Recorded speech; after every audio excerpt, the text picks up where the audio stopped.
My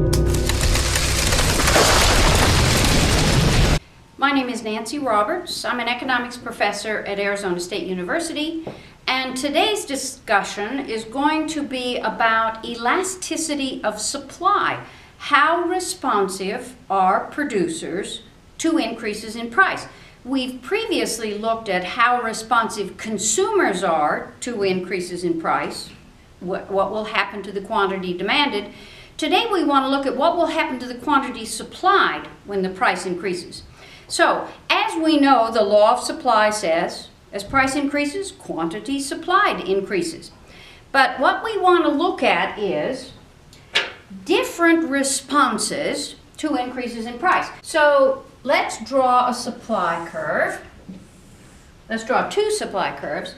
And the first one I'm going to call supply inelastic. And the second one I'm going to call supply elastic. And what you can see is they're both supply, like we imagine. If price goes up, quantity supplied goes up. That happens on both of these curves. But what you also probably notice is that as price increases, their response to increasing the quantity supplied is very different. So if we start at this price right here, P1, and we raise the price to P2, well, what we know is quantity supplied will increase. So let's raise the price to P2, and let's see how these two producers respond.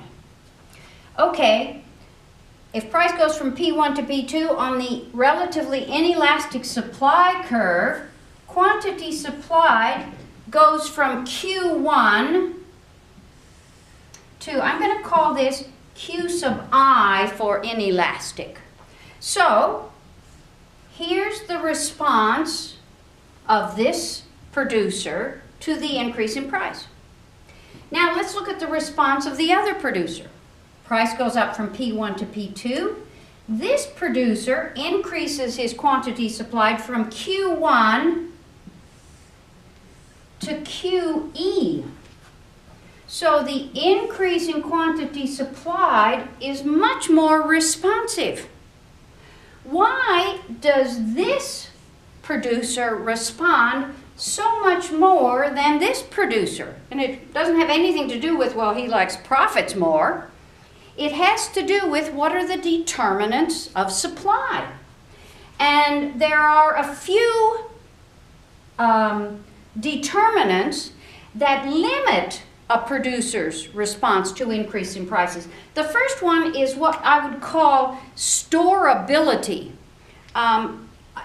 Whatever it is you produce, are you able to store it, or must it go on the market immediately? I mean, if you produce something and you have an inkling that in the future the price is going to go up, you can store some of this production and then put it on the market when the price is higher. If you are a producer of milk, if you're a dairy farm, and you milk the cows, what are you going to do with the milk? You have to put it on the market. It doesn't matter what the price is.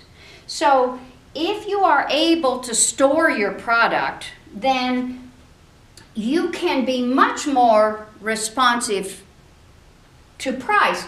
If you're a dairy farmer, what are you going to do? If the price goes up, you can't beat your cows to make them give more milk. You can't store your milk if you don't like the price.